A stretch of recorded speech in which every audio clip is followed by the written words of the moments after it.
All right, I'm going to go ahead and call this meeting, regular meeting of the Camarillo City Council of Wednesday, July 10, 2024, to order.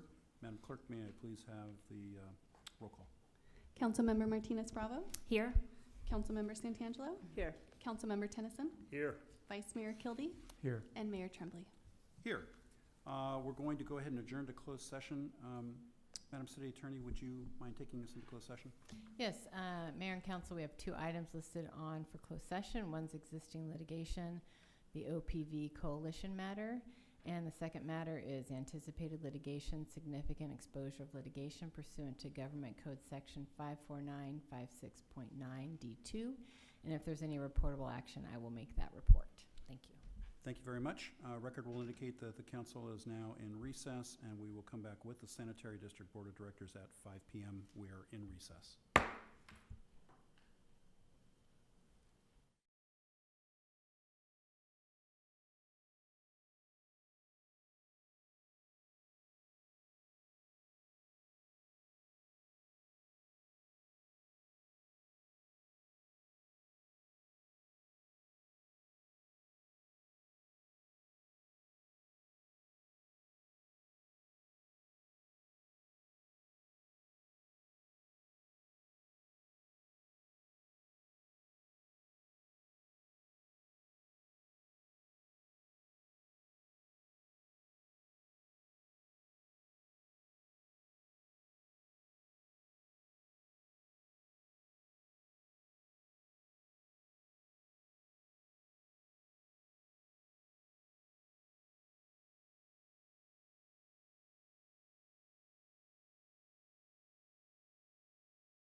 All right, I'd like to call to order this meeting of the Camarillo Sanitary District and let the record reflect that all council members are present. Are there, let's do the flag salute. Vice Mayor Kildee, will you lead us in the flag salute? Place your right hand over your heart, ready to begin.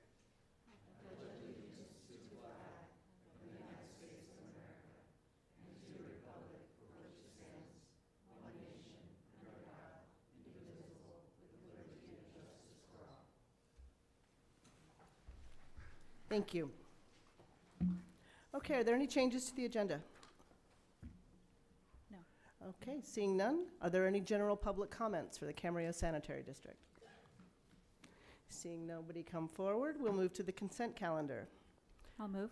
Second. We have a motion and a second. Let's do a roll call vote. Director Kildee? Director Martinez Bravo? Yes. Director Tremblay? Yes. Secretary Tennyson? Yes. And Chair Santangelo? Yes. Okay, that passes unanimously.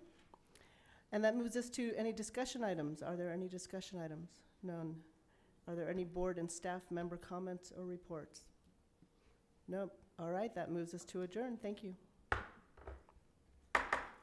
right, with that, I'm going to go ahead and reconvene this meeting of the Camarillo City Council. And the first item up is a presentation to Janet Starr. So Janet, if you could meet me over at the city seal, that would be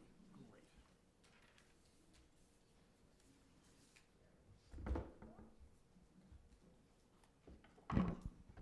So this is one of the greatest privileges that a mayor, as we rotate this every year, that the mayor has in providing a tile to a retiring city employee. And especially in this case, given Janet's exemplary service and exemplary service over 36 years to the city of Camarillo. 37.9. Okay. Well, I stand corrected. Thank you. Wow. All right. You can tell I'm just going to deviate from my script. But 37.9. All right. That's even more. That's an amazing record of service, and one that not only all of us within this room who are associated with the city directly as council members and as staff who have worked with you feel, but what all the residents of Camarillo should feel great gratitude to you for doing this and doing what you've been doing for so many years. Some of the things that have been that I've been reminded to say, and then I'll go off script in a minute, by the way, is just the meticulous attention to detail. I noticed that an audience member is looking at his watch, so I won't go on too far on this. But the meticulous attention to detail that you give to all kinds of issues for the city. And we really appreciate that. And they run from, as a sole administrator, you've shaped the department. You provided the services in surplus property management, in budget preparations, in phone systems, and contract administration. If you're not there, the city doesn't run. It's so critical what you do, and as with all of our staff, if you're not there, the city doesn't function, and that's especially true in your case. I think one of the things that we should especially call attention to is Janet's profound impact on our library and all of the work that she has done relative to our library, the Russell Fisher collection, the Friends of the Library. You have made the library, together with other staff, what it is today. It's a jewel for our city. And it's not just the library, it's all these multiple departments. And you've been there now, you've been with us not 36, but 37.9 years. So you've seen all the ups and downs of the city. And just going slightly off script, you've also seen all the ups and downs of the Pittsburgh Steelers. To which the rejoinder is that I've seen all the ups and downs of the San Francisco 49ers, but that's okay. We won't get into too far into the weeds on that. But when you have all these ups and downs, what you want is someone as dedicated as you, Janet, that provides unwavering service and stability to all of us and to the city. So it is with a great sense of gratitude that I present you with this tile, if I can, hands, and congratulate you and say thank you, and we are going to miss you because you've had a great impact on all of us. So would you all please join me in a round of applause for Janet?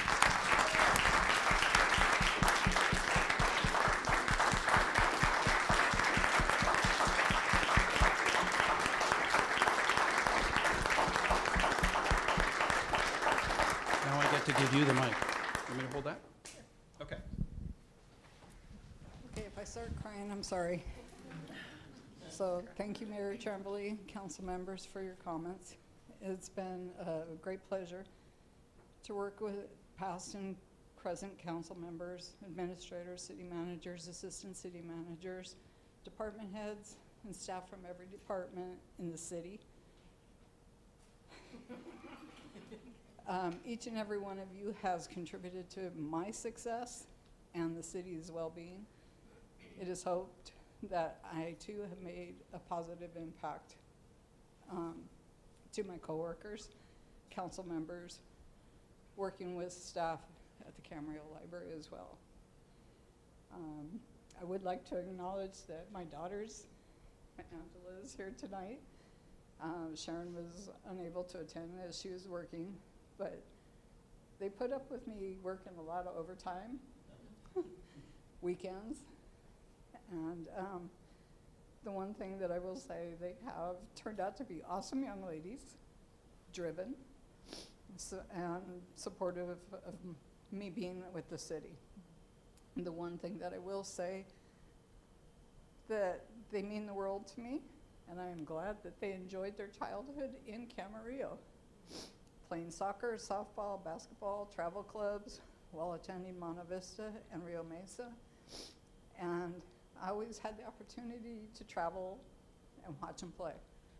And that's because of the great staff. And if I was 10 years younger, I'd probably stay, but I think we have a great staff in administrative services. Our new director, we have great admin support that do a really good job. And all the departments do a very good job. So it's been a pleasure to work with you guys. And I'm gonna cry now.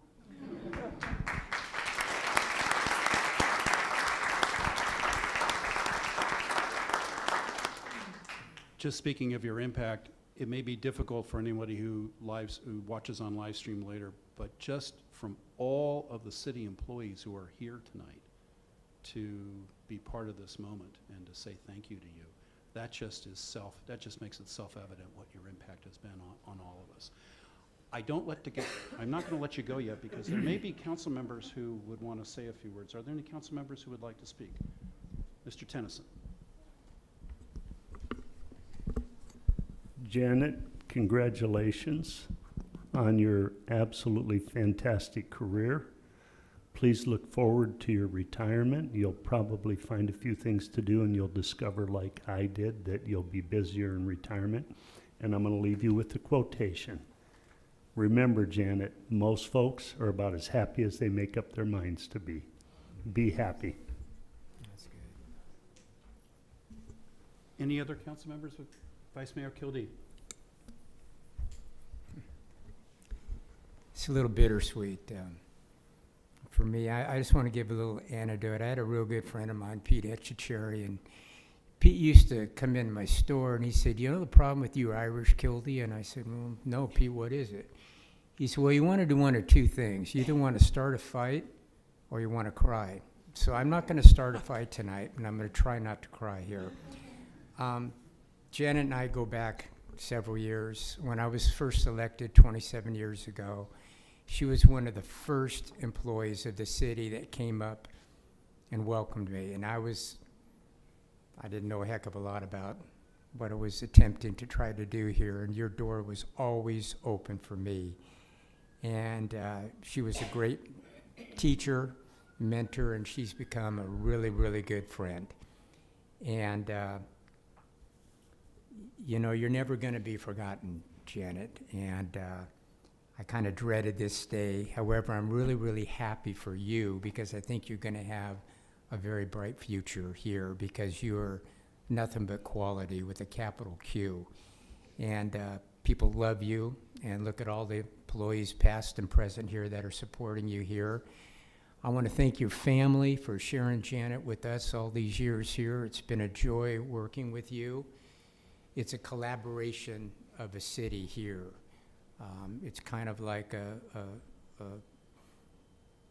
pixie sticks here. If one of them breaks, you know, the whole thing crumbles, and there's always been somebody else to come and pick that up, and you've been that, and it's been just wonderful to see how you've done so many things in our city, and the one thing that you always had was a smile on your face and a true love for the city of Camarillo.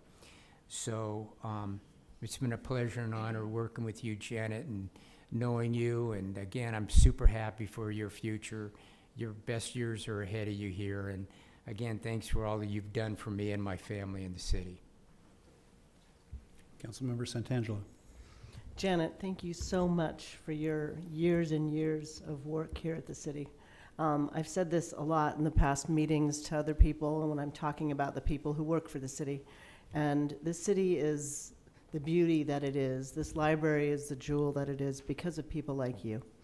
And so thank you for your time, for your effort, and good luck in retirement. Enjoy it. Councilmember Martinez-Bravo. Thank you, Mayor. Janet, congratulations. This is such an achievement and such a wonderful step into the next phase in your life. You definitely made a positive impact, not only with your employee or with the employees and in the city, but with all the people, because the work that you put into all of these couple of decades, it will continue to live on, because there were ups and downs within the city, and the fact that we are where we are, and the fact that we are a stable city, it's due to wonderful people as yourself. So do know that although you will not be here, the impact will continue to live on. I also wanted to thank your family, because I know I'm a crier and a hugger, so I'll try not to. I already hugged you, at least. I know how much sacrifice goes into public service and in doing this work, and I know that it comes from a place that you care. And I know you would not be able to do that without the support of your family. And the fact that your daughters are here and they are able to show that impact that you also had on their lives and that support that you received, I think that is so meaningful. And with that, I love parties, so if you do have a retirement party, feel free to invite. Enjoy your retirement, have a lot of fun, and my blessings and best wishes to you.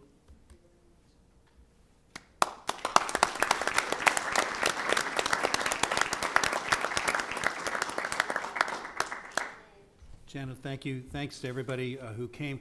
You know, we have the next couple items on the agenda are the council member reports and the consent calendar, and they are very interesting. But I wouldn't blame you if you decided not to stick around and watch that. But again, Janet, we're going to miss you. Thank you. All right. We've got some items up that are okay. Very good. All right, then let's get to it then.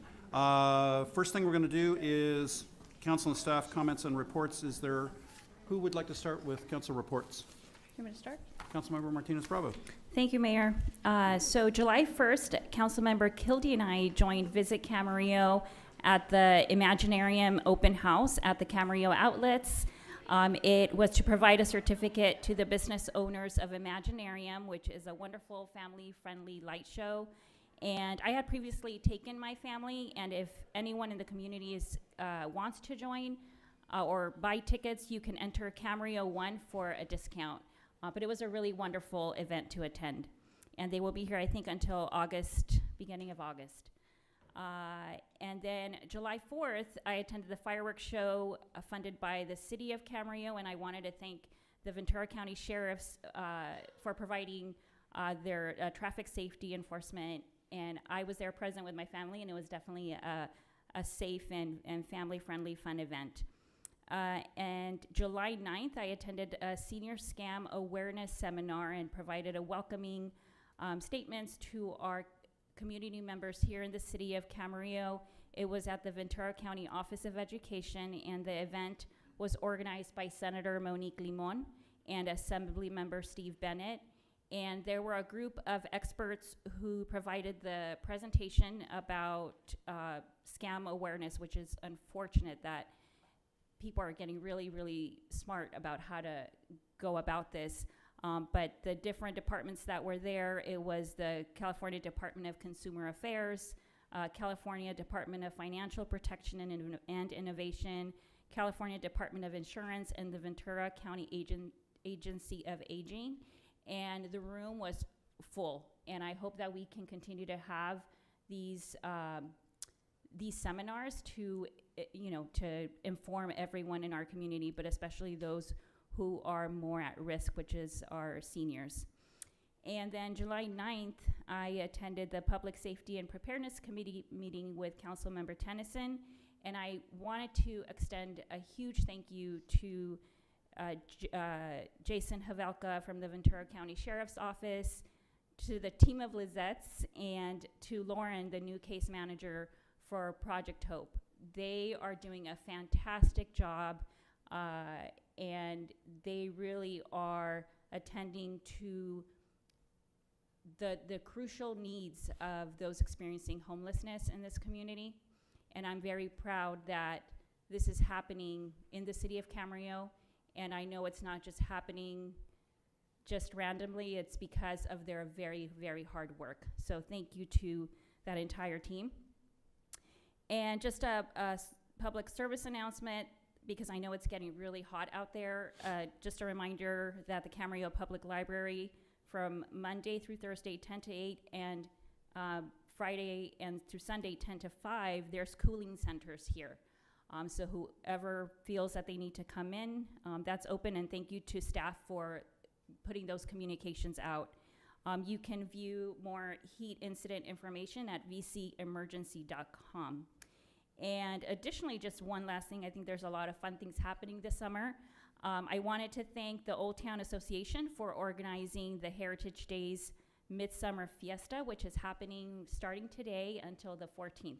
My kids have already signed me up to take them. So the city of Camarillo, as you know, is proudly supporting them with in-kind donations to help with multiple things, including traffic safety. So I wish everyone in our community a fun, family-friendly time. Thank you. Councilmember Santangelo, you want to go next? I'll be happy to go next. Thank you. Okay, on June 27th, I attended the Economic Development and Land Use Committee meeting. And then later that day, I went to the Vista Campanario, the new housing, and it was a sign-a-wall event, and we got to walk through and see some of the, got to walk through one of the units, but we got to see its progress and we got to sign the wall with not only our name, but with words of wisdom, I guess. And then that's all for that I attended, but I also wanted to mention that Heritage Days is coming up this weekend, and we also have a concert at the park this Saturday evening. And that's all I have. Thank you. Councilmember Tennyson. Thank you, Mayor. On June 27th, I attended the Economic Development and Land Use Committee meeting, and July 9th, the Public Safety and Emergency Preparedness meeting. I got to watch the fireworks. I didn't go out amongst the crowd. Fortunately, I have a friend that lives on a hilltop, and the fireworks were fantastic, and KBBY radio 95.3 or something like that did an excellent job of music to go along with our fireworks celebration. And they pointed out multiple times during the broadcast that this is the 60th anniversary of the city of Camarillo. And one of the people that they thanked was the Hiji family for the donation, I believe, of the land where the fireworks are set off, the Camarillo outlet malls that open up their parking lots, and Diversity Collective of Ventura County were sponsors along with the city of Camarillo. I reported 2 weeks ago that the city manager and I participated in a Zoom meeting with Assemblymember Bennett and Senator Lamone to discuss the future of the California Youth Authority on Wright Road, just outside of the western boundaries of the Camarillo city limits. And both offices promised to keep us up to date on what's going on. It's a long process. There is absolutely no certainty right now whether the state's going to keep that or it's going to be declared surplus property. It's probably at least a 2-year-long process, but Assemblymember Bennett promised to have a public-facing link on his website so that any interested residents or my fellow council and city staff could sign up for their interest list, so you'll get continuous updates as this moves through the state surplus system. I could give you the long https://,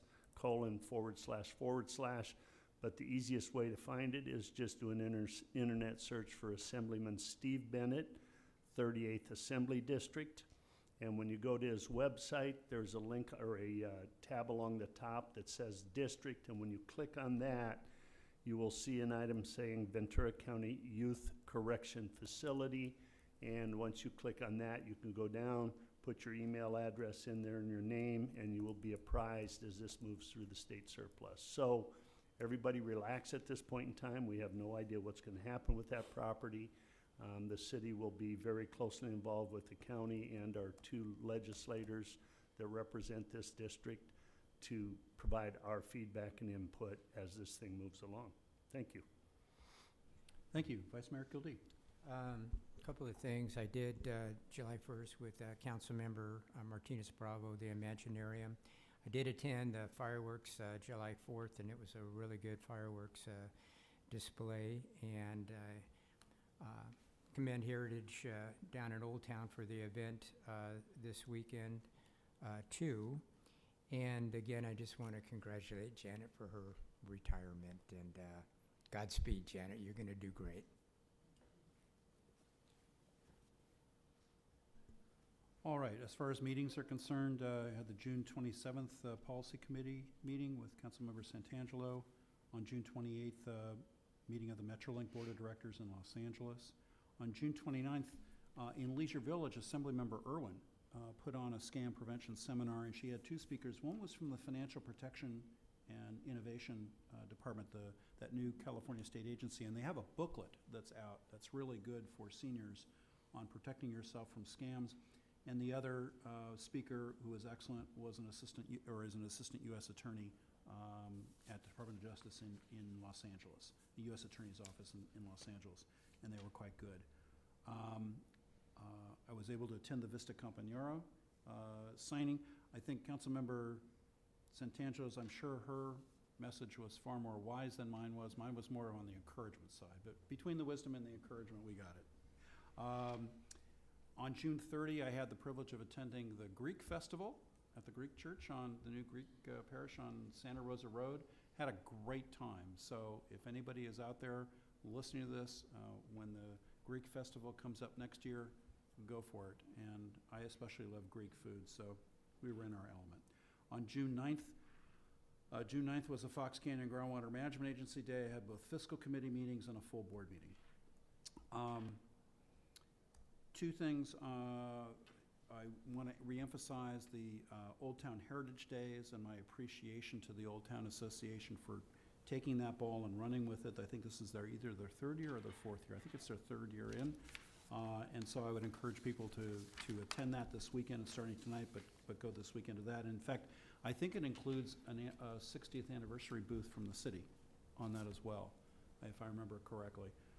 And then, as Councilmember Santangelo reminded us, the PV Recreation Park District concert on Saturday the 13th, and I think it's a Carlos Santana tribute band, if I remember correctly. So, really looking forward to that.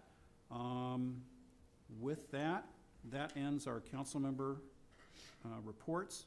So it's time to go to consent calendar and items D through G. Is there anybody who wants to pull anything from consent? Hearing none, do I hear a motion? I'll move I'll the move. approval. I'll second. Okay, we have a motion and a second on the consent calendar items. Madam Clerk, will you please call the roll?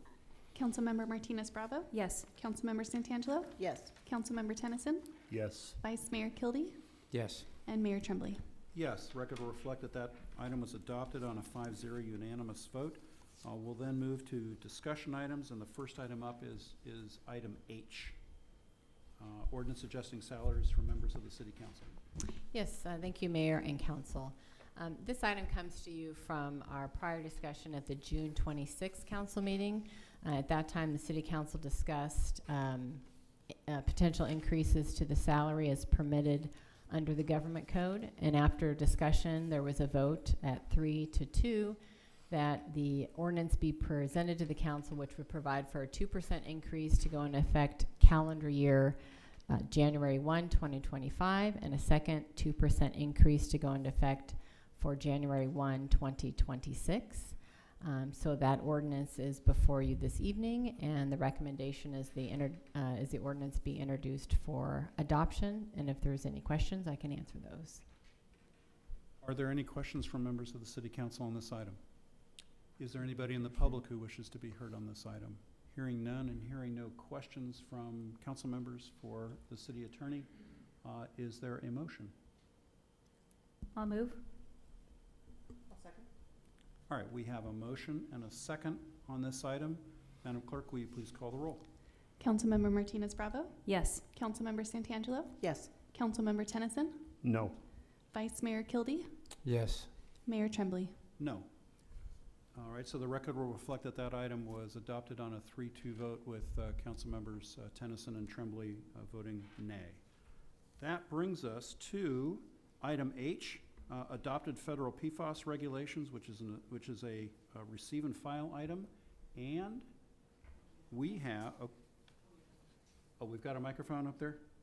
Okay. Testing. And we have Eric Maple, our Water Resources Manager, to address us on that item. Welcome aboard, Eric. Oh, thank you. So again, my name is Eric Maple, Water Resources Manager for the City of Camarillo. I'm here to talk about PFAS regulations and how they relate to the City of Camarillo, namely water and wastewater treatment. And we'll get into that, what that means, and hopefully not bore you with some of these details on this item. So what is PFAS? So PFAS refers to a group of per- and polyfluoroalkyl substances. It's kind of a mouthful, but essentially they're compounds or substances that are synthetic, that resist heat, water, oil, friction, a product of the 1940s of all those chemicals that came out within. There's thousands of different PFAS substances, each with their own specific names, but in general, we call them PFAS in the industry. PFAS is commonplace in man-made materials such as nonstick cookware, waterproof jackets, to-go food containers, firefighting foam, and many other common materials that have some of those same traits for PFAS. PFAS started to be used in various materials in the 1940s, but by late 1990s and early 2000s, the EPA became more involved and worked with industries that produce the substance to limit its production. As part of EPA's greater involvement, they've been collecting data from industries and performing studies and have moved into adopting regulations. Additionally, California has passed bills that phase out PFAS use in certain textiles and materials. This is a multifaceted issue, and what I mean by that is that it affects various aspects of the city government and industry. But tonight I'm going to focus on recent PFAS regulations that affect the water and wastewater sectors. I wanted to note early in the presentation that there is no immediate impact to water quality or wastewater operations due to this PFAS issue, and the city continues to provide high-quality drinking water that meets all regulations. So before we get into the regulations, just wanted to briefly touch on the city's water service area. So city water customers are those in this hatched area, so it doesn't encompass the full boundary of the city of Camarillo. So in this hatched area, which is generally described as west of Cayugas Creek, is the city water customers. Those east of Cayugas Creek, that's Camarillo Water District, a separate agency, and there's some other smaller ones there north of our water service area. The main thing to take away here is that each agency is responsible for complying on their own with regulations. So we are not responsible for Camarillo Water District or other agencies and their compliance with water regulations. So briefly about where city water comes from, now that we have the city's desalter that came online early January 2023, that produces about half of the city's water now. The remainder is city water wells and imported water through the state water project, and that's buying that through Cayugas Municipal Water District. And there's some example photos there of a well in the state water project moving its way through the state from the Sierra Snowpack in the north. So getting into some of these PFAS regulations, I want to briefly touch on EPA's involvement. So drinking water is governed by the state of California through adopted EPA regulations. So the state essentially waits for the EPA to change something on the drinking water standards, and then the state adopts those. And there's some other technicalities there about the state changes things because it's California and they like to do things a little bit different. But essentially, that's the way it works. So the city, as I mentioned before, continues to provide high quality water that meets all regulations and issues an annual water quality report, which is included on the city's website, demonstrating how these regulations are met. And that's something we have to do every year by law. The big news with PFAS is that in April of this year, EPA adopted new water quality rules, which are essentially regulatory limits on how much PFAS is allowed in drinking water. Water purveyors, such as the city, have until 2029 to comply with these limits. The water industry is used to various limits and regulations on water quality. There's many of them, but what's unique about this is the limit at which PFAS is allowed, which is 4 to 10 parts per trillion. No other water quality substances are regulated at such a low limit. So to put this in perspective, and I heard this in another presentation, and I thought this was pretty good. So 4 parts per trillion is the same thing as saying 4 seconds out of a time span of 32,000 years. So out of 32,000 years, and you just pluck out 4 seconds, that's how small we're talking about here. It's approaching the limit of testing equipment, and those who test for it can't wear sunscreen, they can't have fueled their car prior to pulling a test, they can't wear perfume, they can't wear, that's the level of sensitivity the EPA is going with this requirement, and that generated a lot of stir in the industry. So prior to EPA releasing these new limits on PFAS in drinking water, most water purveyors or agencies were required to test for 29 different PFAS compounds at similar low levels and report back to EPA as part of a program called Unregulated Contaminant Monitoring Rule, also known as UCMR. So on the PowerPoint here, it has a -5. So there's been 5 rounds of UCMR. They come out every 5 years. And what the EPA is trying to do is require agencies to test, but not necessarily force you to do anything. They're just gathering information, essentially, with that. So that is currently ongoing at this time. So we are testing for PFAS at this time through that UCMR 5 program, and no PFAS has been detected in the drinking water yet. It's going to span into 2025, and testing is ongoing. But as of now, and for prior testing that was done as part of UCMR 3 some time ago, there has been no PFAS detected in the city's drinking water system. There's one other thing to mention with drinking water and PFAS. That's another topic. Essentially, earlier this year, federal court approved a settlement in the amount roughly of $10 billion that's available to water agencies if they have PFAS present in their system. So essentially, what happened is a bunch of people who had damages sued 3M and DuPont, and there is a large settlement available. And as part of that settlement, every single water agency in the United States was issued a notice letting them know that they are opted into that settlement unless they choose to opt out. Council in a prior meeting chose to stay opted in. Since there has been no PFAS detected in our system to date, we have not submitted a claim for that. But when the PFAS testing is complete, we will come back to council at some point and look for a decision there whether or not to file a claim depending on those results. I realize that was a lot of content, so I'm gonna just segue into wastewater, and then I could pause at the end for questions and we can go back. So on the wastewater side of things, I just want to briefly review our system and what we do at our treatment plant. So the Camarillo Sanitary District treats approximately 3.5 million gallons of wastewater daily through our water reclamation plant, which we call the WRP here as an acronym. The water reclamation plant produces high-quality recycled water, and about 90 to 95% is reused beneficially for irrigation and agriculture in the area, which is really good. The other byproduct of treating sewage is recycled water. Biosolids is the other byproduct of sewer treatment. And with the biosolids, those are hauled off site and reused by others. So essentially, when sewage comes in the plant, there's two major byproducts. One is biosolids that's hauled off, and the other is recycled water. And that's going to come into play here on this slide. So as of yet, there's no regulations limiting the PFAS concentrations in biosolid and recycled water produced by the water reclamation plant. I say yet because they are definitely thinking about it, and there are things in the works. They are gathering data, and they probably will propose something. But right now, I haven't seen anything in terms of a hard limit.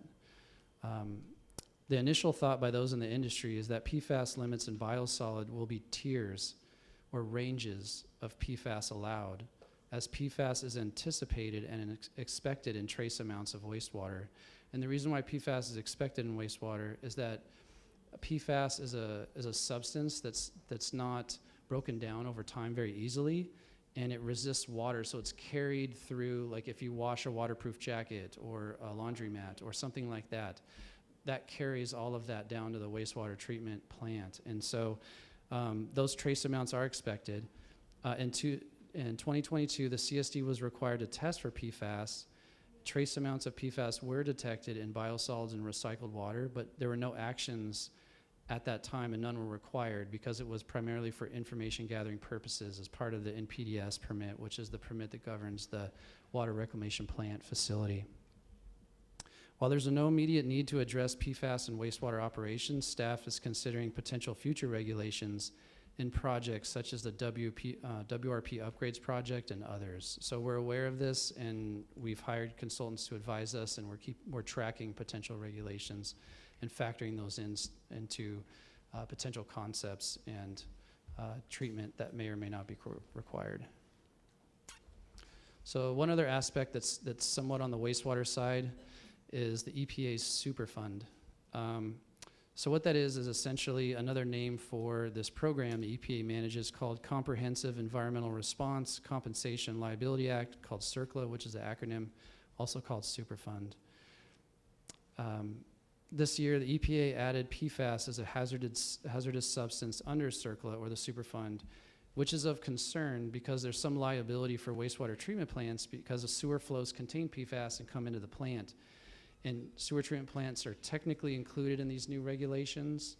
However, in reviewing the regulations, it appears they apply to sewer treatment plants that handled very, very large quantities of PFAS. I think it's 1 pound per day, but when you're talking parts per trillion, that's something not really achievable with the size of our plant. So right now, the opinion is this mainly doesn't apply to our wastewater treatment plant, but we are closely watching this, and there could be future changes to that program because a lot of these things are still in flux as of this time.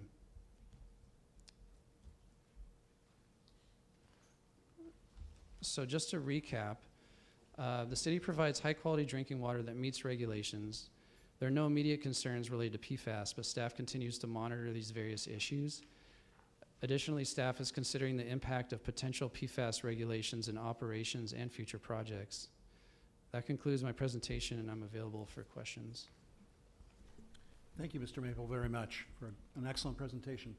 Do any members of the council have questions for Mr. Maple? Vice Mayor Kildee. Yeah.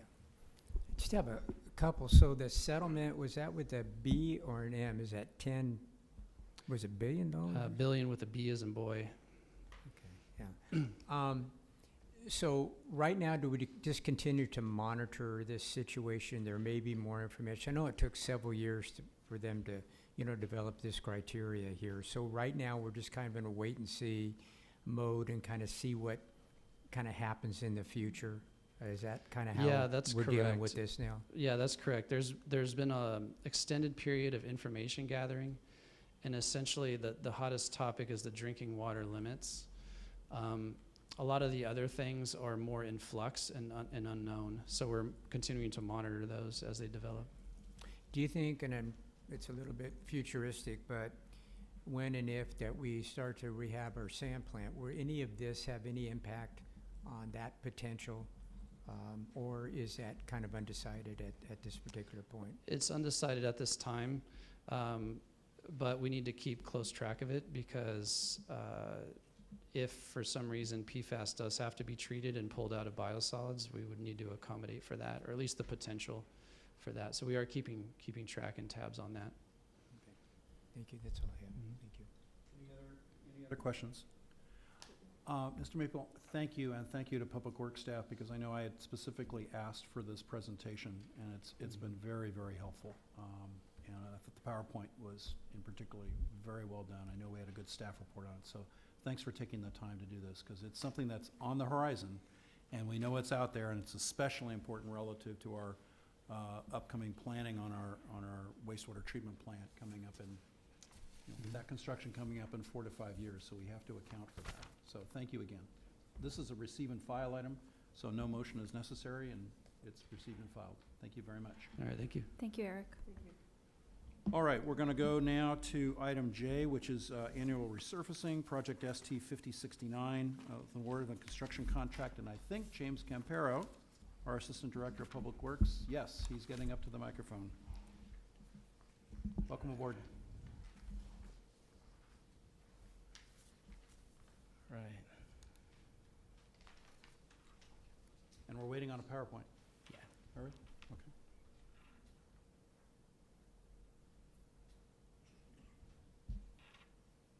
There you go. All right.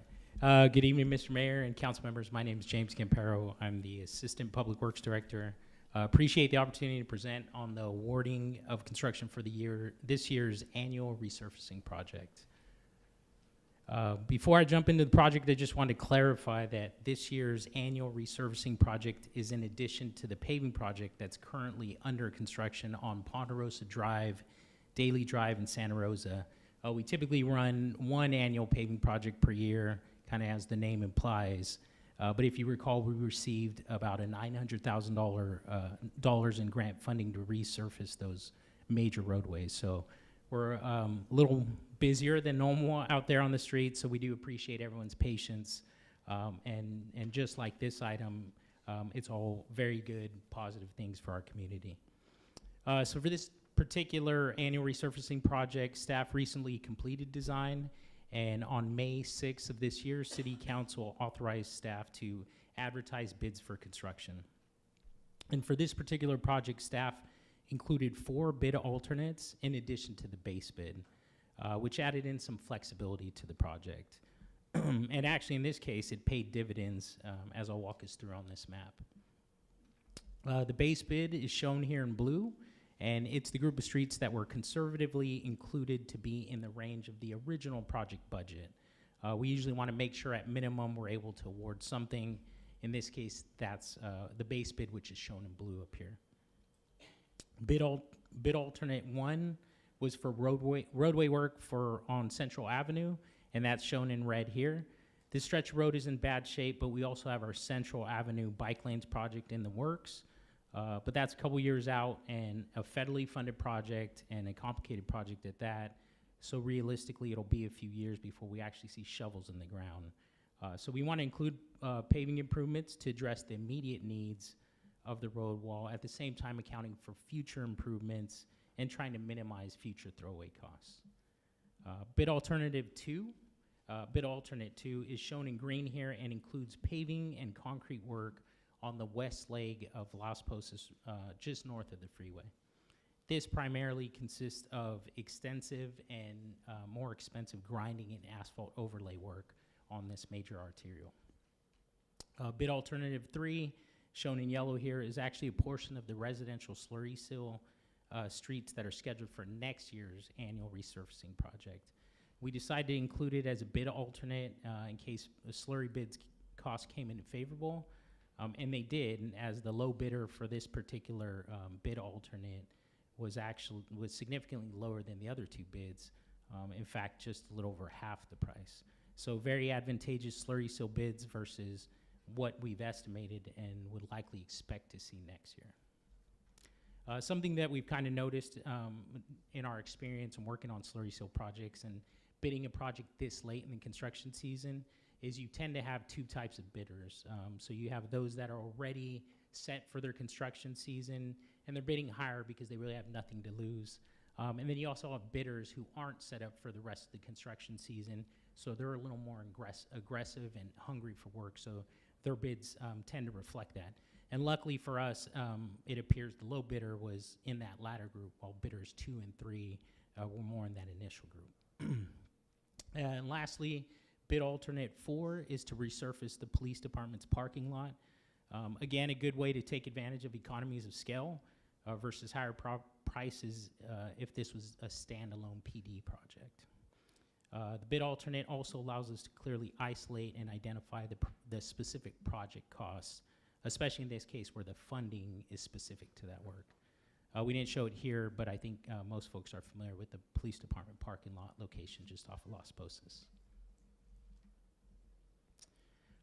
So as I alluded to, here are the 3 bids we received, and you can see here that the roughly $1.2 to $1.3 million spread between the low bidder, VSS International, and the 2 other bidders. Staff are familiar with VSS International and reviewed their bid and found it to be responsive and valid. VSS specializes in slurry seal, as was clearly shown in the base bid that was shown in blue, and even more pronounced in the bid alternate that was shown in yellow. Bid alternate 3, which was shown in yellow.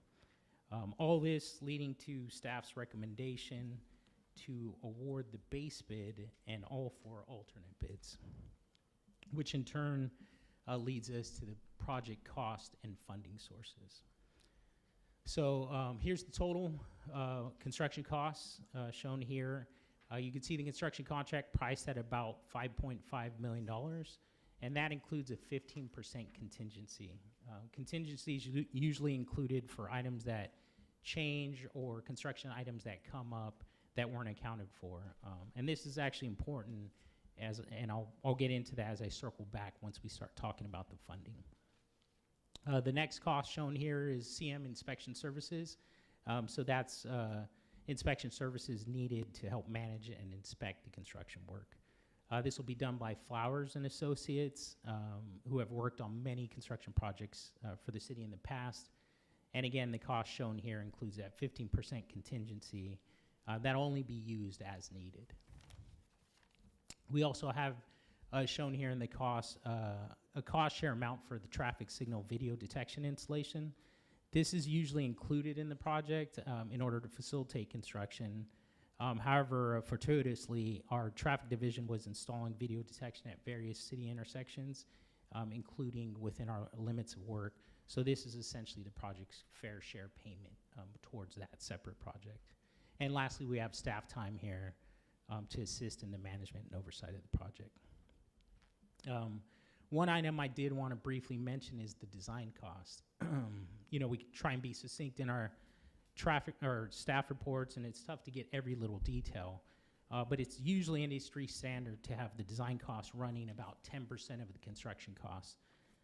So in this case, on a $5.5 million project, that would typically be $500,000 for design costs.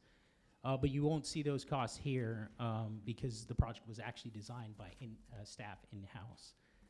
So we have our staff project engineer who has over 20 years of pavement experience, and he was able to actually design this project in-house. So tremendous asset for the city and our department. Definitely earned his keep on this project. And I just wanted to note it because that's $500,000 that goes into our roadways instead of the pockets of consulting design firms. And this was even more important for this particular project because we were essentially coming up with every nickel, dime, and penny we could find to come up with the total funding source for this project. Here's the existing project funding source. Again, for the most part, it matches the base bid. It consists of various paving funding sources, including SB1 funding, TDA Article 8A funding, and TMF funding. So all those funding sources are set aside and restricted to roadway paving.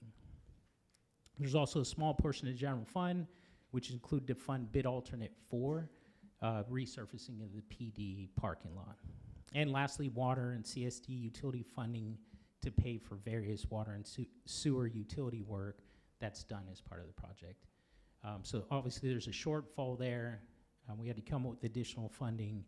And to make up that additional funding, we had the same pavement funding sources that were shown above, but coming from cities' existing fund balance. So to put fund balance in a more applicable context, I was previously mentioning we have project contracts and agreements that have contingencies that will potentially be used for items that come up during construction. Well, after completing several projects and contracts, any leftover contingency goes back into those funding sources. And again, those funding sources are still the same ones, SB1, TD 8A, for example, and still restricted for roadway paving use. So finance staff were able to dig through the city fund couch cushions and found about $2.2 million of additional paving funding from that fund balance. There was also a minor general fund component to help pay for the additional PD parking lot resurfacing. And we also transferred about $1 million from next year's annual paving project to fund bid alternate 3, which included that large group of streets that was set for next year's project. Again, taking advantage of good slurry prices. And lastly, there was a minor contribution you'll see here from a developer, and that's near Ponderosa and Las Posas to help pay for curb ramp improvements that were conditioned for that project. So you add those two together, and now you see the cost match up with the funding total there at the bottom. So we discussed the base bid, bid alternates, justification, and the cost. Most importantly, the funding sources paid for it, which leads to staff's recommendation, summarized here to authorize the necessary budget appropriations and transfers as identified in the staff report, and award a construction contract to VSS for the base bid and all 4 bid alternates. And lastly, award a professional services agreement for construction management and inspection services to Flowers and Associates. That essentially concludes my presentation, but I'm available to answer any questions council or the public may have. Thank you very much. Are there any questions from council members on this item? Councilmember Martinez-Bravo. Thank you, Mayor, and thank you, James. It was an excellent presentation. I know as we drive around the city, there's definitely a lot more construction going around, and while we do have to be a little more patient, I get very excited because I know it's something that's really wonderful and great for our entire community. And thank you for all that work that's going into this. My question is just regarding the bids, and you touched on it a little bit, but the VSS bid was significantly lower than the local company, the Toro Enterprises.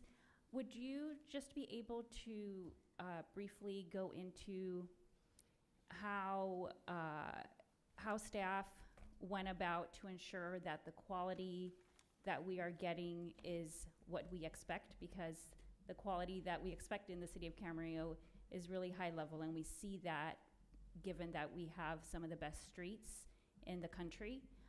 So given the lower bid, can you just touch base on that? Sure, yeah, thank you, Councilmember Martinez-Bravo. Yeah, we did review the bid. So construction bids are actually based on the low bid. So our job is to essentially make sure that that bid is responsive and they've met the criteria associated with it. And we actually are familiar with VSS International. And so we're familiar with their work. We also followed up on references. Typically, slurry seal contractors a little smaller, so a little more attention to detail in terms of running the project, but not anything our staff isn't used to. So, and we do have construction management services from consultants. So it's a responsive bid, they're responsive bidders, and we will just spend a little additional time as needed to make sure they construct things in accordance with our contract documents. Thank you. I have no further questions. All right. Any other questions? Vice Mayor Kildee. Yeah, thanks a lot. I appreciate that. So I'm not familiar with VSS. I'm familiar with the other ones, but I just want to maybe talk a little bit that you did check references with them. Specifically, as you know, all of us take great pride in, our street maintenance here. We're far from perfect, but we really try.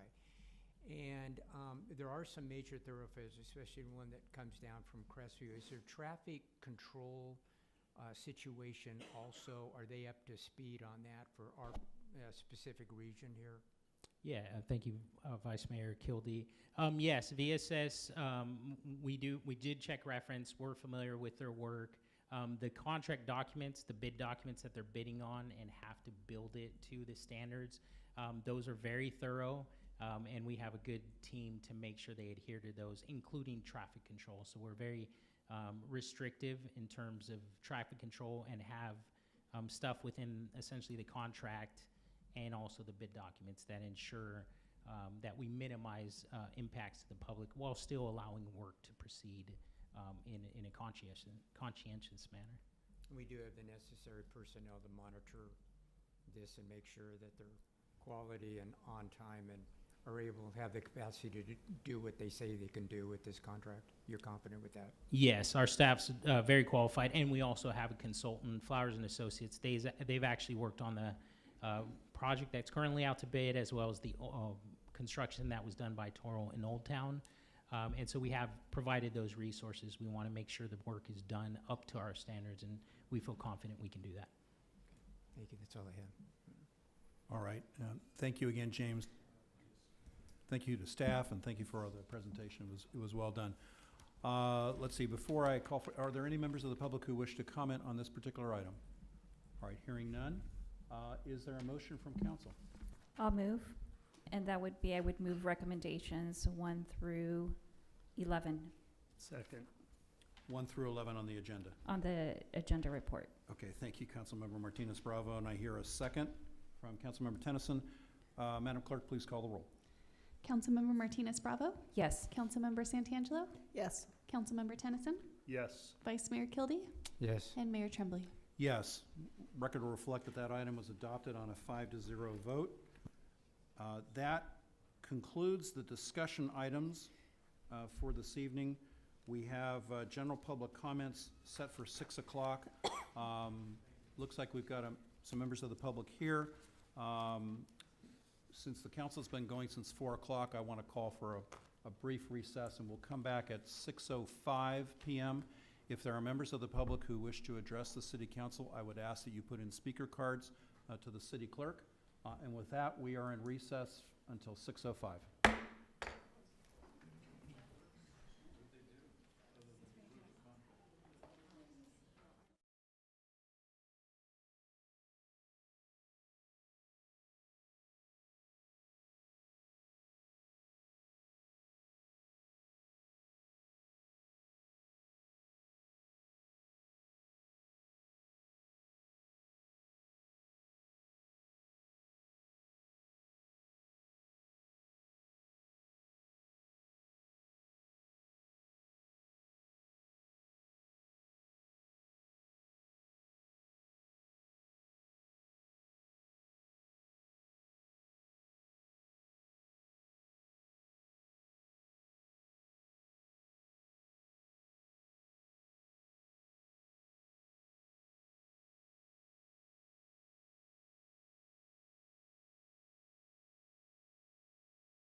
All right, I'll now call the city council back into session. This is the time in the meeting for general public comments, and this is the set time for public comments for items which are not on the agenda. And I have a number of speaker cards where I will call folks. Let me just, for those of you who may not have been with us before, let me just give you what our rules are relative to offering public comment. We have a timer that's up here, and we allow 3 minutes per speaker. The clock on this screen will alert you to the time left. There will be a yellow light with 1 minute left, and that will give you the clue, or the cue as it is, that there's only 1 minute left to speak. I have to enforce the time limit because I need to be fair to everyone who is speaking, otherwise it's unfair to everyone else. We do not allow speakers to yield time to another speaker. So you can use your 3 minutes or less, depending on your discretion. We would ask you respectfully that in your remarks you not be cumulative. Please try to not be cumulative of what another speaker has already said. If someone's already said what you want to say, it's perfectly acceptable to say ditto or something comparable to that. What I will ask, I will call the cards. I will ask folks to come forward, state their name, and then please address your remarks to the council and not to others.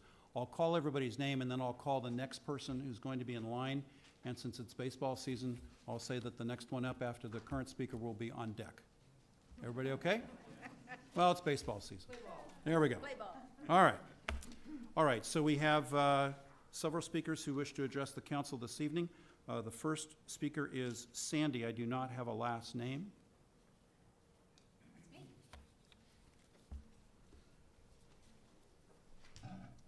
Hello.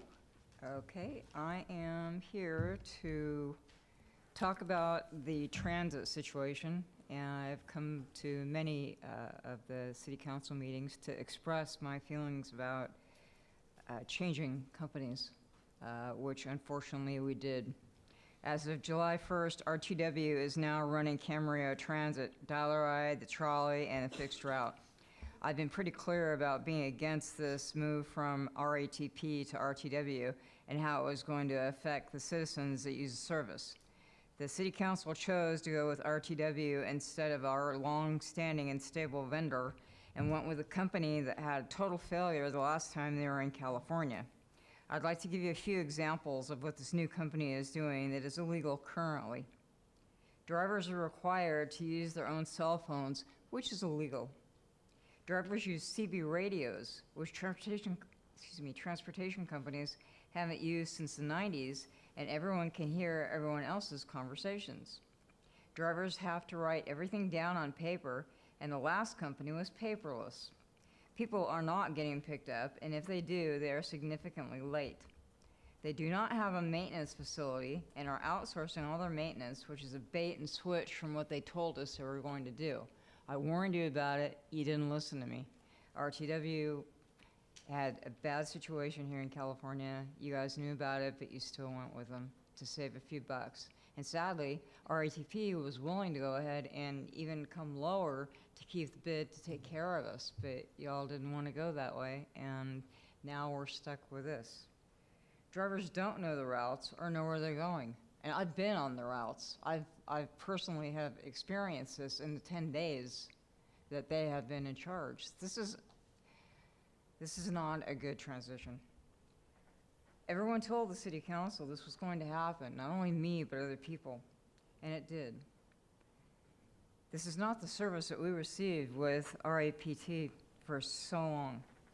I suggest strongly that you exercise the 30-day option that you do have to end doing business with RTW now and go back to our previous provider, RATP. I'm here to happily answer any questions if you have anything you want to ask me, since I have experiences. Thank you very much. And I'll just note too, and this is for all the folks who are offering public comments, that pursuant to the Brown Act, among other things, the council can't engage in discussion or take action on items that are not on the agenda. All right, and I'm sorry I didn't say that she was on deck, but I'm going to call on Cami Pinsack. And on deck will be Richard Figueroa Barajas. I hope I pronounced that name correctly. Can I give these to the clerk? Because I brought gifts.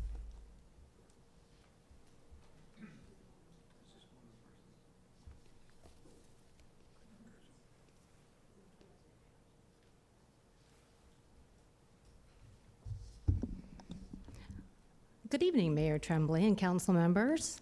It's nice to see you all. My name's Cammie Pinsack. I am the 2024 president of the Ventura County Coastal Association of Realtors, representing over 2,000 real estate and housing professionals across West Ventura County. I'm happy to be here with you to launch a new outreach project from our association. Yes, we sell homes, but we also promote private property rights and home ownership. We want to be of service to our community and to its decision makers. So we have put together a market update report program, which we will present quarterly at each of the 7 cities in West Ventura County. We are debuting this program with you all tonight in Camarillo and hope we can provide meaningful insight into our current housing market and also the policies that shape it. This inaugural report features an in-depth analysis of our housing crisis, Camarillo's specific data, and local housing statistics. Don't be fooled, it might look like a lot, but we realtors are very visual, so there are a lot of graphs. We intend these reports to continually evolve. Next quarter, we hope to add year-over-year comparisons as well as rental market statistics. Our goal is to tell the story of a changing Camarillo housing market to better equip policymakers like yourselves. As you all probably well know, all of West Ventura County has an inventory problem, particularly Camarillo, with just 2 months of inventory available. For perspective, 6 months is considered normal. Properties are only staying on the market an average of 23 days, and this reduced supply is also driving prices higher even with these interest rates. A median sales price of $910,000, and virtually all homes are receiving their asking price. We applaud the city's efforts to increase housing and acknowledge more needs to be done to ensure all Camarillo residents have access to housing they can afford. The importance of home ownership can't be understated. It is the key to the character and stability of a community and is statistically proven to provide families generational wealth. We encourage your feedback. We want to collaborate with local municipalities where we work and where we live. We look forward to working with the city and other stakeholders to create a policy environment that creates housing solutions that work for everyone. And together we can affect real change that impacts communities in a meaningful and sustainable way. Thank you so much. Thank you very much. The next to speak will be Richard Figueroa Barajas. Hopefully I'm pronouncing your last name correctly. And on deck will be Carolyn Guillot, I believe it is. Pardon me, ma'am. Took it down.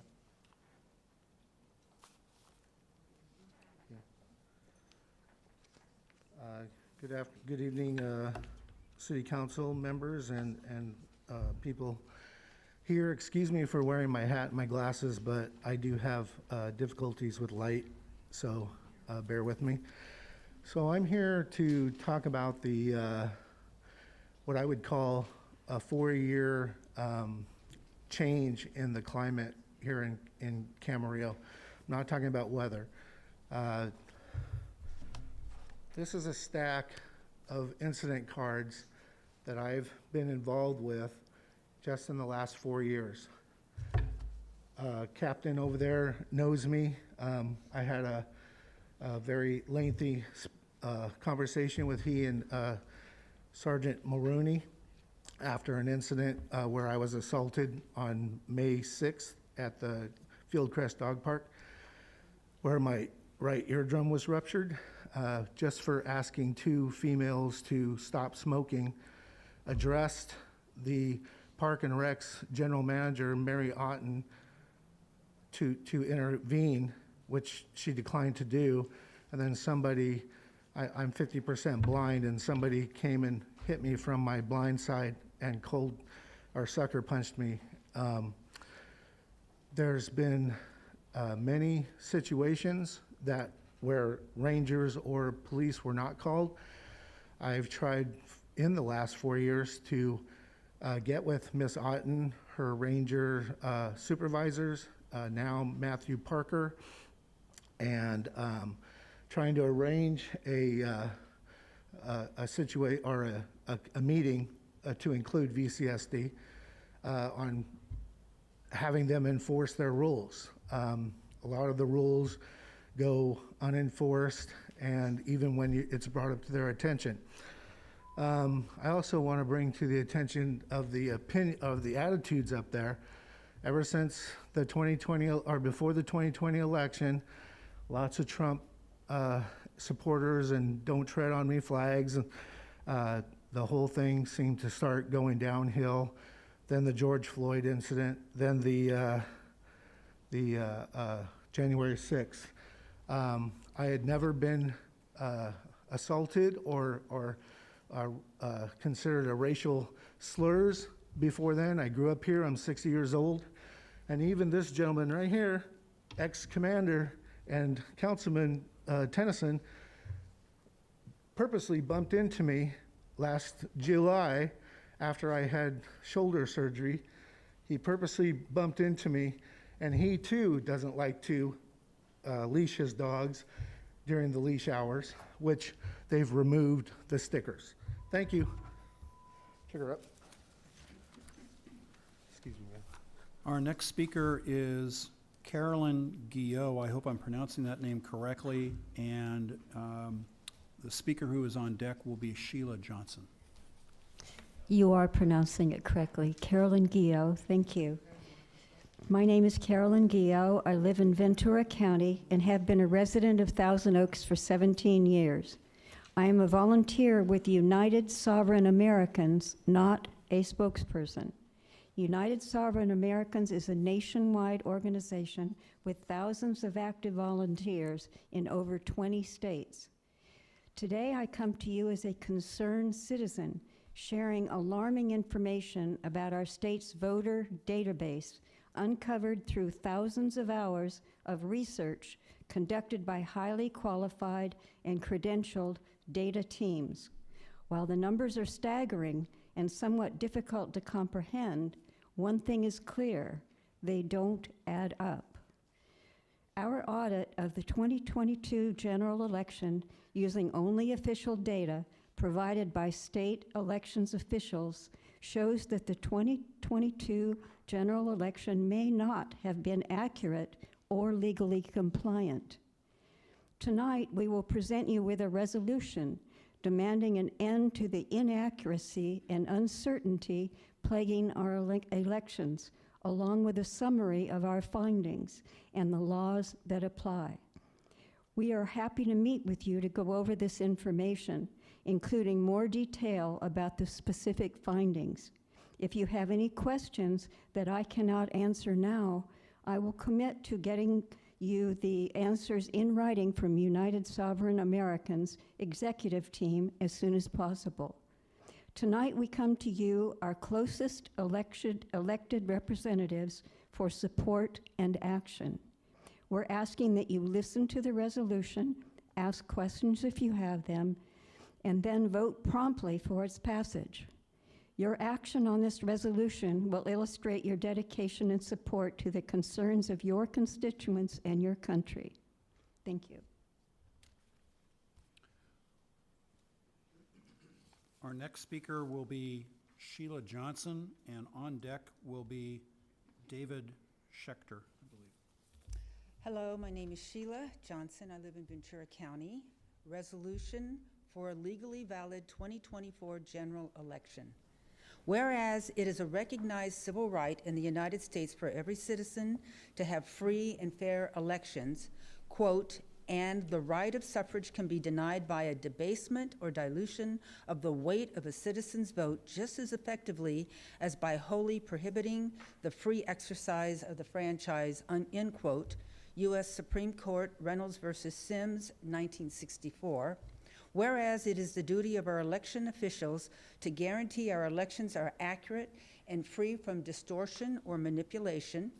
Quote, Congress seeks to guard the election of members of Congress against any possible unfairness by compelling everyone concerned in holding the election to a strict and scrupulous observance of every duty devolved upon him while so engaged. The evil intent consists in disobedience to the law, end quote. U.S. Supreme Court in Re Coy, 1888. Whereas our constitutional system of representative government only works when the following four tenets of an election are upheld. 1, the voter rolls must be accurate. National Voter Registration Act, 1993. 2, votes counted must be from eligible voters. U.S. Constitution, 14th Amendment, Section 2. 3, the number of votes counted must equal the number of voters who voted. 4, there can be no more than 1 in 125,000 ballots in error by the voting system. Help America Vote Act, 2002. Whereas open source audit of the California 2022 general election conducted by California citizens has uncovered evidence of massive inaccuracies appear to violate both federal and state laws, including 5,886,198 ineligible or uncertain registration violations found within the California State Voter Roll Database, 2,766,939 votes cast by ineligible or uncertain registrations, 123,785 more votes counted than voters who voted. No one knows who cast them. 2,776,849 apparent voting violations are in excess of the legal standard of system accuracy for a valid federal election. The maximum allowable system errors for the 2022 general election in California was 90. Certification as defined by law and attestation of accuracy and compliance appears to have been fraudulent and illegal. Our next speaker is David Schechter, to be followed by Mary Gallegos, I believe. My name is David Schechter. I live in Ventura County. Whereas these findings trample legal accuracy requirements of the voting system during a federal election.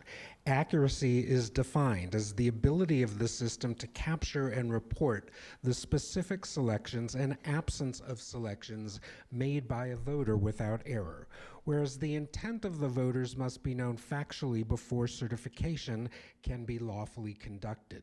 Certification of an election that varies from the law is an abridgment of the civil rights of the citizens, a fraud, ab initio, United States versus Throckmorton, 1878. Quote, from time immemorial, an election to public office has been, in point of substance, no more and no less than the expression by qualified electors of their choice of candidates. End quote, U.S. Supreme Court, United States versus Classic, 1941. Whereas California 2022 general election appears to have been invalid, depriving us of the guaranteed protection of our natural rights under a government duly and provably chosen by us, the American people, resulting in incalculable damage to our families, our way of life, and the fabric of these United States. Therefore, we call upon our representatives to provide relief to the people and the assurance of domestic tranquility by joining us in demanding a valid 2024 general election that upholds these existing laws and equitable principles of laws. 1, proof of citizenship, identity, and eligibility required to register and vote, not anonymous attestation. 2, voter rolls certified, accurate, and available for public review and challenge 30 days before the start of early voting. Voters added after that date must bring proof of citizenship, identity, and address in person to a qualified official at each polling place. 3, hand-marked secure ballots similar to currency. Where imaging technology is used for tabulation, the security features must be verifiable in the ballot image. 4, Systems, machines, security measures, infrastructure, and conduct are required to be compliant with federal law for fraud prevention regarding risk assessment, certification, testing, and implementation. 5, adjudication must be signed off by party, candidate, and trained citizen witness after being given full and effective observation rights. Candidates and trained citizens must be allowed immediate access to ballots, ballot images, and CVRs. Our next speaker is Mary Gallegos, followed by, I believe it's Rolando Schindler, and I apologize if I'm not being clear. Mary Gallegos. Good afternoon. My name is Mary Gallegos. Number 6, in continuation. Number 6, ballots, regardless of entry source, election operations and systems, must maintain end-to-end chain of custody, from voter to vote count to final canvass, including auditability and witness transfer with paper records. Number 7, a NIST, National Institute of Standards and Technology, compliant, randomized, statistically valid end-to-end audit with a 95% confidence level of all elections pursuant to the 14th Amendment, Section 2, must be performed. These audits are to be conducted by qualified, insured, and bonded security, forensics, or financial auditors, not personnel from within the election system. Reconciliation will include the vote count, real physical ballots, adjudication, CVRs, cast vote records, ballot count, qualified voter count, custody transfer, and all other paper and electronic election systems, including logs. Number 8, if the total of unique variances above is more than 10% of the margin of victory, a new election must be held in the state of those candidates affected, unless the issues can be provably corrected by a manual hand recount and a full review of records. Number 9, waiver of requirements is not allowed. Only end-to-end system compliance, from registration through certification, can guarantee the intent of the people is accurately recorded. Be it resolved that the Camarillo City Council members stand in support with the concerns and remedies presented here. We implore the Ventura County Board of Supervisors, California legislator, federal legislators, law enforcement, federal and state prosecutors, judges, and both California's Secretary of State and county registers of voters to cooperate and fulfill these firm requests of the people. Our next speaker is Rolando Chinley, I believe, and I apologize if I mispronounced it. Steve Totten is on deck. Good evening. My name is Rolando Chinea. I'm also a citizen of the County of Ventura for the last 44 years. Do anybody has any questions so far on the presentations? If you might. If not, So this is your time to address the council. okay. So the next speaker will be next. Okay. Thank you. Our next speaker is Steve Totten, to be followed by Deborah Baber, who's on deck. Hello, my name is Steve Totten. I'm a resident of Camarillo. What I like to do is just talk a little bit about the facts. We're all here about the elections that are going on. And through canvassing that we have done, that we have determined through we've visited 400 homes and asked questions. And through that, what we found out that is during the 2022 elections in Camarillo, at least 2 dead people were sent ballots for the March election. Both died 2 years ago. At least 2 voters received and voted ballots, but have not lived in Camarillo for over 2 years because they are full-time residents of Canada. Interestingly, one of them received a Democrat Congresswoman Julia Brownlee's $100,000 grant in 2015. Dozens and dozens of voters were mailed ballots and didn't live at the address of record. Dozens of the current residents have lived at the address for years but have no idea who the voters are that are registered at that resident's address. There are at least a dozen situ addresses that are commercial businesses and P.O. boxes. No one lives at a P.O. box. 13 voters are over the age of 105. All were sent ballots and 3 of them voted. 5 are 106 years old, 1 was 107, 1 was 108, 1 was 109, and 1 is 121. And 4 were born in 1850 before the Civil War. 47,900 voters didn't list places of birth, so we questioned their citizenship status. Several voters returned ballots before turning 18 on election day, a violation of the election code. There are records of voters voting twice in the same election, and in some instances they voted in different precincts and their ballots are recorded with different return methods. Senator Alex Padilla, who is also elected but is listed on the current 6/27/2024 incumbent list as having been appointed to a vacancy. This is not an indictment of the people in the election division. It's an indictment on the machine-driven process that appears to be on automatic pilot. Uses software that is proprietary so voters can't observe or examine the internal workings, and now embraces vote-by-mail ballots with large percentages of ballots disappearing and completely unaccounted for. 60% in the primary election, that's 303,000 ballots. If the cost for each one was merely $3, that's almost $1 million. In Camarillo, 54% of the ballots, which is 45,000 ballots, were not returned. This came out to about $134,000.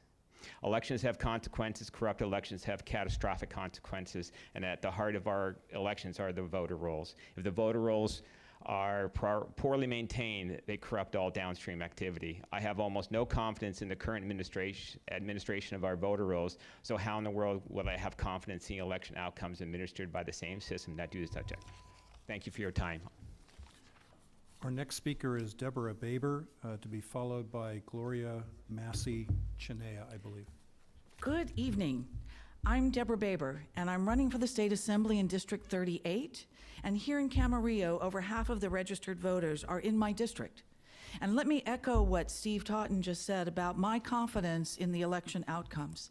It's completely damaged because I have been studying the voter rolls here extensively in a collection since I've been collecting since 2018. I can tell you right here, I can give you the facts about many of the items that Steve was talking about here. My concern is this. Elections are calendar events. Voter registration is 24/7, 365 days a year. Voter registration, 24/7, 365 days a year. Without voter registration, we don't have elections. Again, elections are episodic. They are calendar events. The administration of voter rolls is an administrative task. It's not difficult. Did I have a hard time finding 4 people that were born before the Civil War? No, not at all. Why am I finding those 4 people and the Elections Division has not? I'm not indicting the personnel. Once again, let me reinforce what Steve said. I'm indicting a kind of system and let's let it go as it has been going, because after all, we're elected, and so there must not be anything wrong with what's taking place. My concern is that if the voting registration administration is not adequately performed, how in the world do we have confidence in the much more complex administration of elections? Let me repeat. If the voter registrations are not adequately maintained, think about those 4 people born before the Civil War as a stark example. How in the world should voters have confidence in election outcomes? Parenthetically, here in Camarillo, we want more people to get to the polls. We want more people to take an interest. We want more people to have a skin in the game. In Camarillo, this city council, and you're not unlike the others, you govern here with less than 26% of the vote. Said another way, there are 40,000 voters who did not vote for you, and a voting population of about 55,000. About 40,000 of them did not choose you. And yet you're here making decisions. It's again one of the reasons that we ask for you to support. Let's get the voter rolls clean, and let's ensure that we have confidence in the outcome of our elections. Thank you. Excuse me, we don't allow applause in the chambers. Our next speaker is Gloria Massey Chinea, and Jenny Hansen is on deck. Good afternoon, Honorable Mayor and distinguished council members. Thank you for allowing me the time in public comment to share with you. My name is Gloria Massey Chinea, and I'm a resident of Ventura County for the last 44 years. As you heard and saw in previous presentations that we have presented to you, we have in our hands a guardian knot. A knot that is commonly used to describe a complex and quasi-unsolvable problem. What you heard could be assumed to be a complex and unsolvable. But Alexander the Great, in 333 years before Christ, conquered to solve the issue by unraveling the elaborate knot because he listened and worked with his army. He was a victor.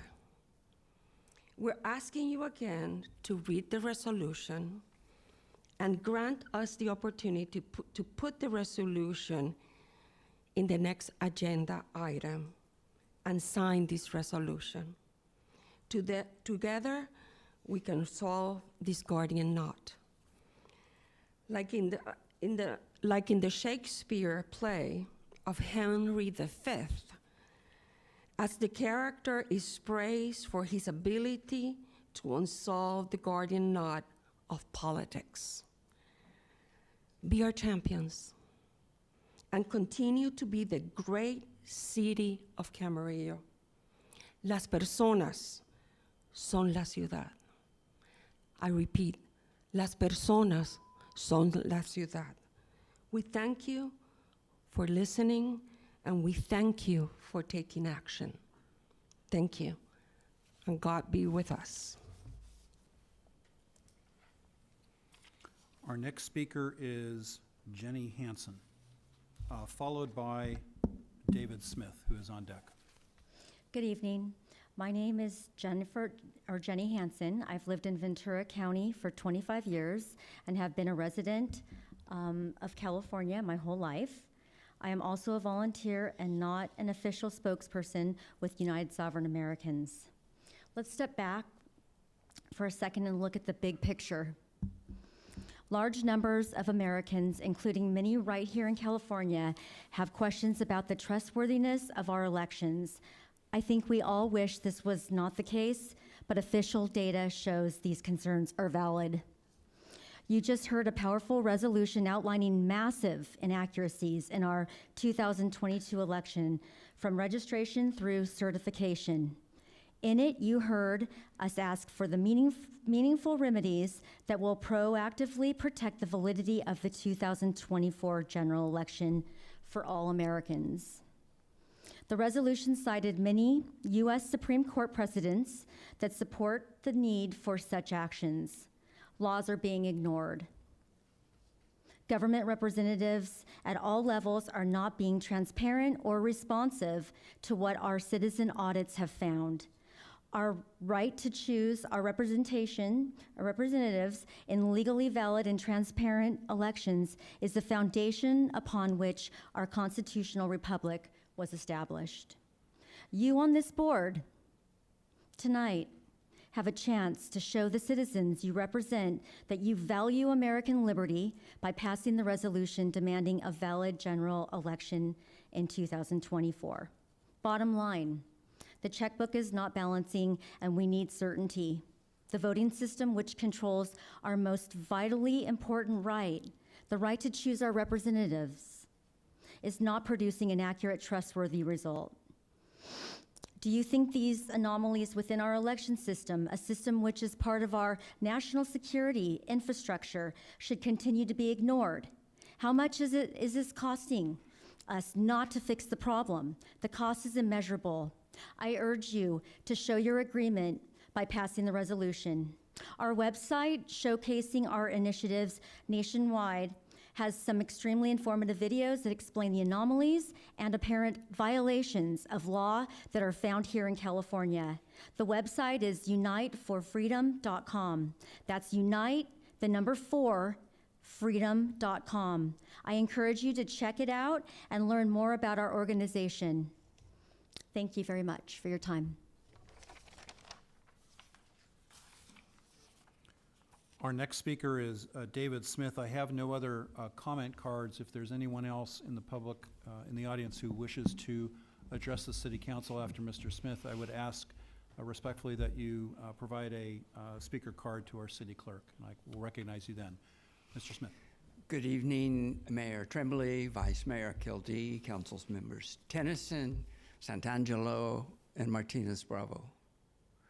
I first addressed the Camarillo City Council in early 1988 over something I don't want to talk about and go through today. I live 2 blocks from the Calleguas Creek bike path, and that's my topic for tonight. I think the Calleguas Creek bike path has been neglected in terms of the attention that's been given to it. When I sat on the council, Pardee Construction applied to build all of the homes south of Upland from Lewis Road and the railroad tracks to Calleguas Creek. That was blank before.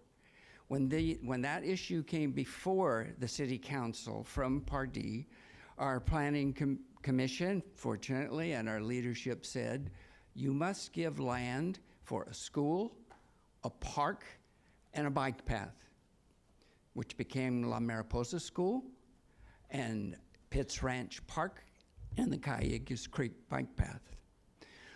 It has not been repaved in 20 years, and it has cracks in it, it has raised portions in it, and it is down to the very base of where the pavement should be built. And I didn't just start this just before this budget came before you. I started this in June of 2023 with your Public Works Director, and I have a copy of his email to me. And I have copies available for council members and anyone else if you want to distribute them. If you could provide that to the city clerk. Thank you. Yes, I will.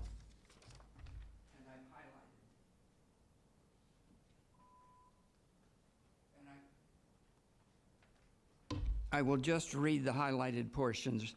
Mr. Alameo, I think the Calleguas Creek bike path needs repaving, not patching. Our San Simeon Homeowners Association has responsibility for paving the street to the path, and it is on schedule to be repaved every 10 years, and it was just done last year, and it looks nice and fresh. And we have put away funds in our association to do that. The path is worn down to the base for the pavement and is not going to work just to fill the cracks and seal it.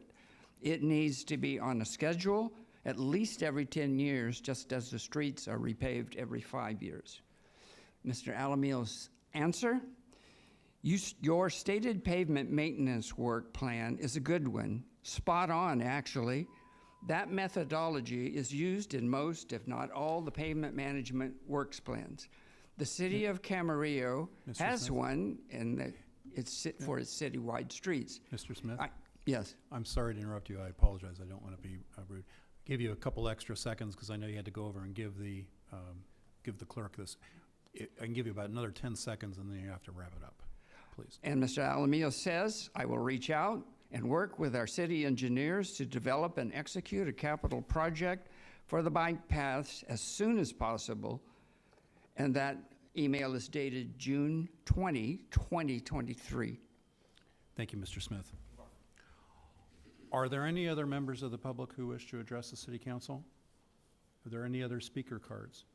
All right. I thank you for your public comments. As I said before, during the early part of the public comment period, pursuant to the Brown Act, among other things, the council cannot engage in discussion or take action on items not on the agenda.